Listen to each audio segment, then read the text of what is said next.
ऐसे बैठ जाएगा।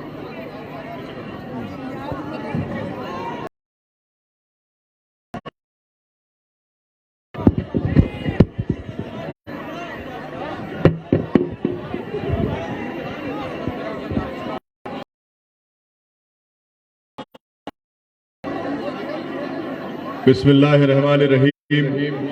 अस्सलामु अलैकुम वरहमतुल्लाहि वबरकातुहू। हमारे ज़िला सदर हाफिज मुकर्रम साहब, यहाँ के मजलिस इत्तेहादुल मुस्लिमीन के प्रत्याशी उम्मीदवार अनीस साहब, मेरे तमाम मजलिसी रुफ़ा, मुअज़्ज़िज़ हाज़रीन इकराम, बुजुर्गान मिल्लत, मेरी इज़्ज़तदार माँ और बहनों, आप तमाम का बेहद शुक्रिया कि आपने अपना कीमती वक्त निकाल कर आज के मजलिस इत्तेहादुल मुस्लिमीन की इस इलेक्शन की जनसभा में आपने शिरकत की। मैं आपका शुक्रिया अदा करता हूं। और छपरौली विधानसभा से मजलिस इत्तेहादुल मुस्लिमीन का उम्मीदवार आपके दरमियान में है।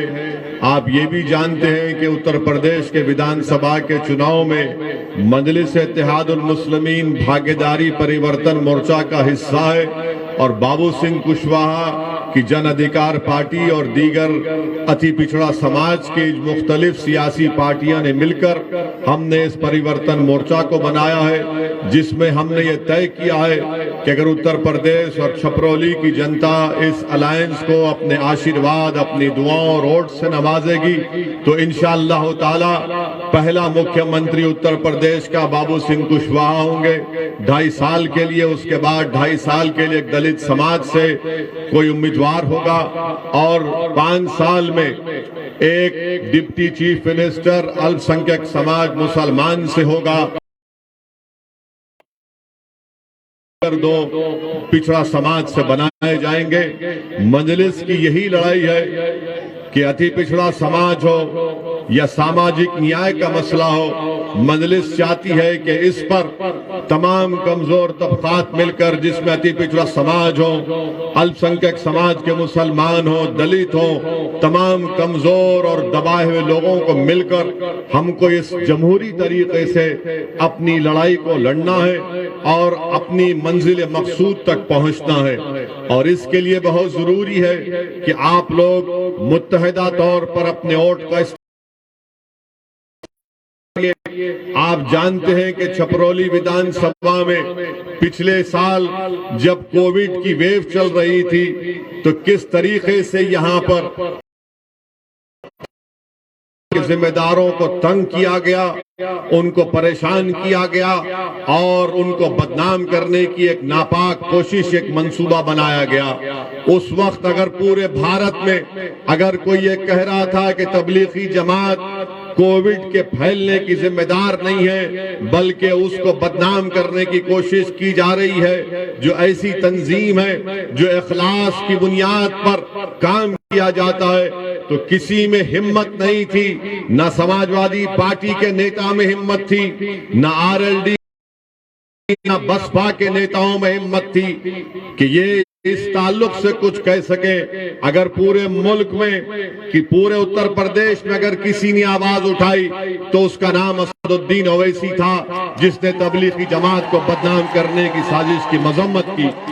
छपरौली की आवाम को मैं ये भी बताना चाहूंगा कि जब आप 10 फरवरी के दिन अपने वोट का इस्तेमाल करने जाएंगे तो याद करिए कि जब कोविड की वेव में आप जानते हैं कि 27 दिन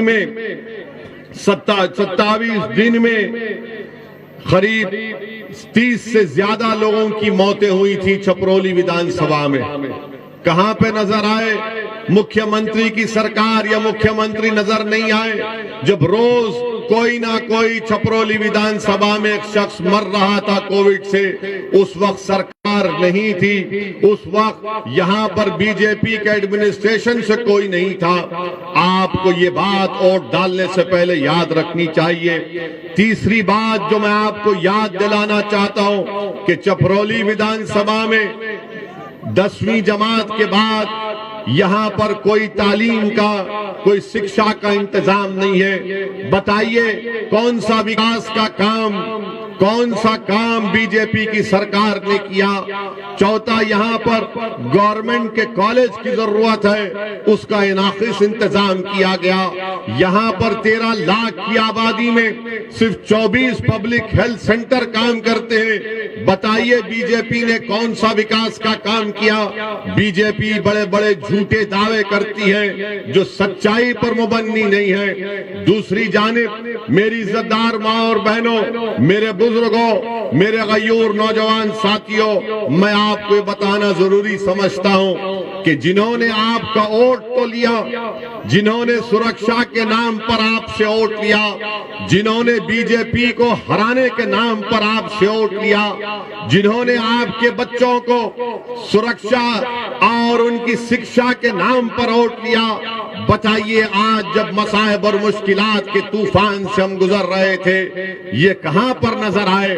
पूछिए समाजवादी पार्टी और आरएलडी के नेताओं से कि CAA के ऊपर आपका क्या बोलना है, तो इनकी जबानें बंद हो जाएंगी। तारीख गवाह है कि भारत की संसद में अगर किसी ने संविधान का हवाला देकर उसको काला कानून करार दिया और CAA के उस कानून की कॉपी को पूरे संसद में अगर किसी ने कहकर फाड़ दिया कि इस तरह गांधी ने उस वक्त के सफेद फाम अफ्रीका की हुकूमत के कानून के खिलाफ इस तरह कानून फाड़ा था, तो सदुद्दीन ओवैसी आपके सामने खड़ा है। मैंने उस CAA कानून को फाड़ कर बताया कि ये काला कानून है जो मजहब के नाम पर भेदभाव करता है। क्या पोजीशन है, क्या कहती है सपा और आरएलडी, इसके पास इनका कोई जवाब नहीं है। ट्रिपल तलाक का गलत कानून मोदी सरकार लेकर आई। पूछिए सपा और आरएलडी से कि आपकी इसके ऊपर क्या राय है, तो जबान खामोश हो जाएगी। आप जानते हैं कि आपकी एक आवाज की जरूरत है। आप जानते हैं कि उत्तर प्रदेश की विकास और उत्तर प्रदेश की मजबूती के लिए बहुत जरूरी है कि अल्पसंख्यक समाज की भी एक आवाज हो। अगर आप सिर्फ खामोशी के साथ वोट डालते रहेंगे, वोट डालते रहेंगे, मैं आपको बताने आया हूं कि आप वोट डालेंगे भी और अनीस के हक में इंशाअल्लाह ताला अपने वोट का इस्तेमाल करेंगे। हम सिर्फ वोट डालने वाले नहीं है, वोट हासिल करने वाले भी हैं।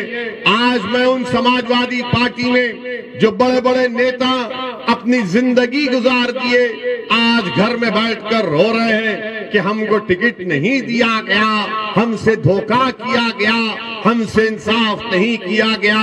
मैं उन समाजवादी पार्टी के नेताओं से कह रहा हूं कि तुम गैरों की चौखट पर जाकर एक हकीर विधानसभा के टिकट के लिए भीख मांग रहे हो।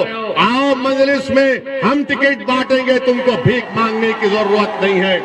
और मैं उन नेताओं को चौकन्ना कर रहा हूं, अखिलेश यादव तुमको धोखा देगा।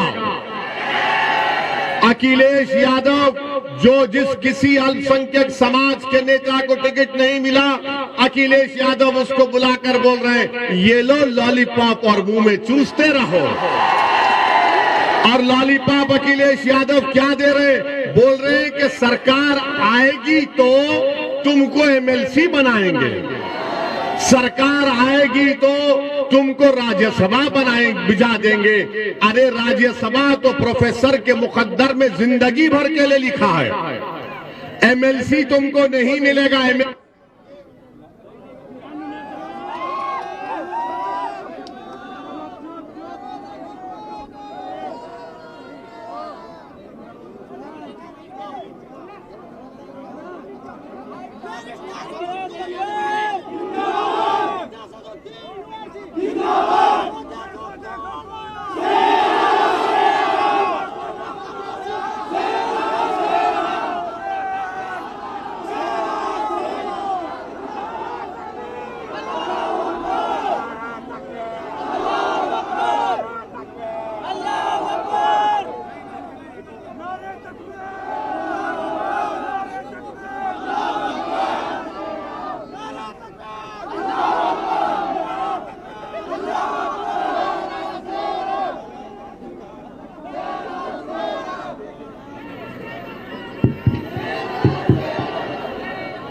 अब आप सोच लीजिए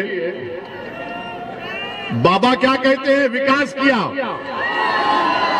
अरे बिजली का इंतजाम नहीं किया, क्या खास विकास किया बाबा तूने? बाबा ने तो कुछ किया ही नहीं। बाबा सिर्फ लंबी लंबी छोड़ते अपने उस्ताद की तरह, मोदी जी की तरह। अनिल, बिजली का इंतजाम नहीं। मैं आपसे अर्ज कर रहा था, मैं आपको बता रहा था समाजवादी पार्टी के बारे में, तो मैं समाजवादी पार्टी के नेताओं को कह रहा हूं कि आप अगर घर में बैठ गए तो हमेशा के लिए बैठ जाएंगे। आइए हमारे साथ आ जाइए, हम आपको अपने कंधे पर बिठाकर आपकी राजनीति को इंशाल्लाह चमका देंगे। अखिलेश यादव आपको डुबा देगा और आपकी राजनीति को हमेशा के लिए दी एंड कर देगा, खत्म कर देगा। अब ये इनको सोचना है कि वो क्या करेंगे।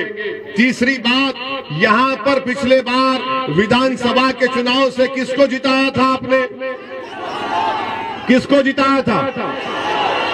कौन सी पार्टी का था? अब कहां कूद कर चला गया? कुलाठी कहां मारा? अब उसका जिम्मेदार हम हैं। हमने आपको उसको कहा था कि बेटा कुलाठी मार के मोदी जी के गोद में जाकर चाय पी ले। हमने तो नहीं कहा था ना। अब जयंत चौधरी इस पर क्या बोलेंगे? जयंत चौधरी के पार्टी से ये कूद कर नरेंद्र मोदी और योगी के साथ बैठकर उस पार्टी का प्रत्याशी बनकर यहां पर आया है। आपका वोट जाय होगा, याद रखिए। आपने 2019 के पार्लियामेंट के चुनाव में बीजेपी को वोट दिया आपने? कितनों ने दिया? हाथ उठाओ, डरो मत। कौन जीता यहां से? कौन जीती? हम बोले थे आपको वोट डालने के लिए। आपके वोट की कीमत क्या रही है बताओ? 17 में आपने आरएलडी को वोट दिया, वो बीजेपी में दौड़कर चला गया। 19 में आपने बीजेपी के खिलाफ यहां पर आरएलडी को वोट दिया, तब भी बीजेपी जीती। आपकी जिम्मेदारी नहीं है बीजेपी को सिर्फ हराना, आपकी जिम्मेदारी खुद कामयाब करो और बीजेपी को भी हराओ।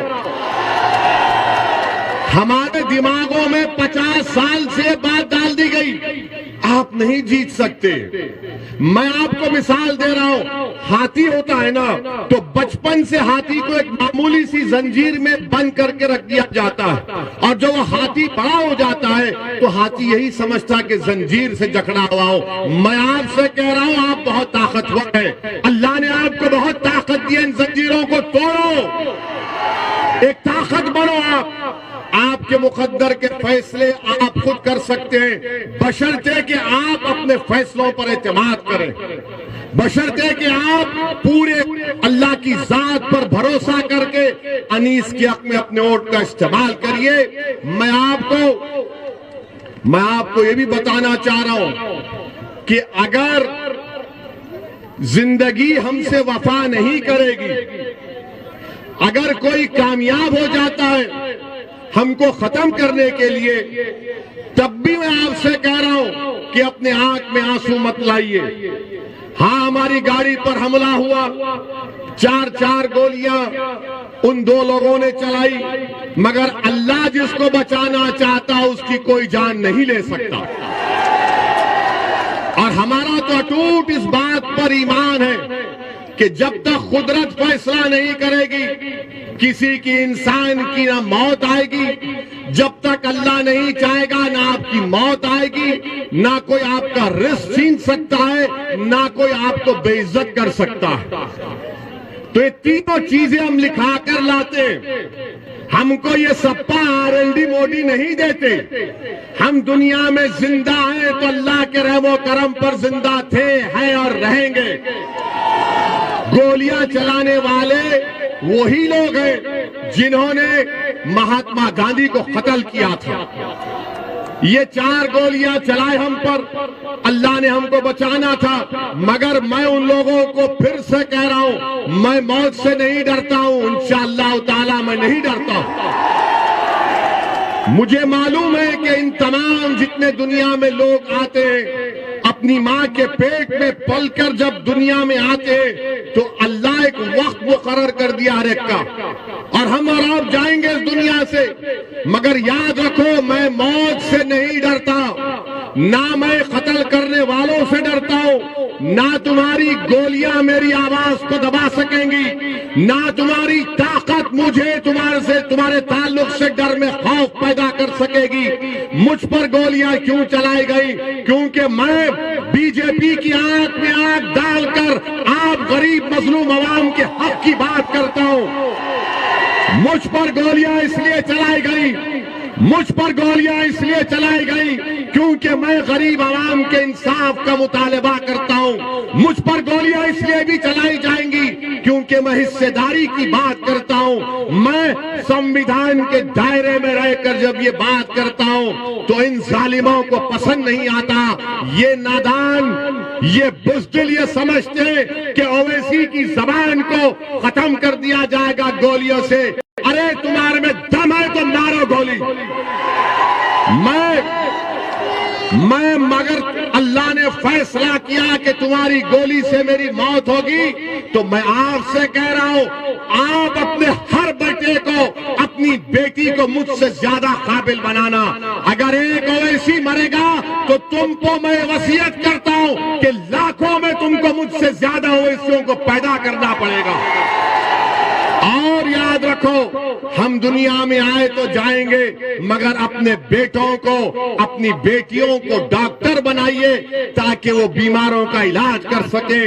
अपने औलाद को जर्नलिस्ट बनाइए ताकि वो जालिम हुक्मरानों से बेबाकी से सवाल कर सके। आप अपनी औलाद को सियासतदान बनाइए, विधायक बनाइए, सांसद बनाइए, जिला परिषद में लेकर जाइए, चेयरमैन बनाइए, लड़िए। याद रखिए, जो ये चिड़िया होती है ना, जो आसमानों में उड़ती है, क्या वो अपने घोंसले में उड़ती है या बाहर निकलकर उड़ती है? जो चिड़िया घोंसले में उड़ती है, बाहर उड़ती है, तो क्या तुम सिर्फ अपने घोंसले में उसके बनाए हुए घर में रहोगे या एक आजाद परिंदे की तरह रहोगे? उड़ो, अपने ख्वाबों को पूरा करो। याद रखो, तुमको डरने की ये जरूरत नहीं है, डरने और घबराने की जरूरत नहीं है। अल्लाह हमारे लिए काफी है, अल्लाह हमारे लिए काफी है। मेरे अजीज दोस्तों और बुजुर्गों, मैं आपको जज्बात में लाने के लिए नहीं कह रहा हूं, मैं आपसे ये भी नहीं कह रहा हूं कि मेरे हाल पर तरस खाकर तुम मंजलिस के हक में वोट का इस्तेमाल करो। मैं, अल्लाह जानता है, मैं दिल की बात, मेरी सोच और फिक्र आपके सामने रख रहा हूं। कल मोदी सरकार ने कहा कि ओवैसी तुमको जेड कैटेगरी की सिक्योरिटी देते। हमारे अतराफ में कहा गया 10-10 बंदूक लेकर लोग खड़े रह जाएंगे।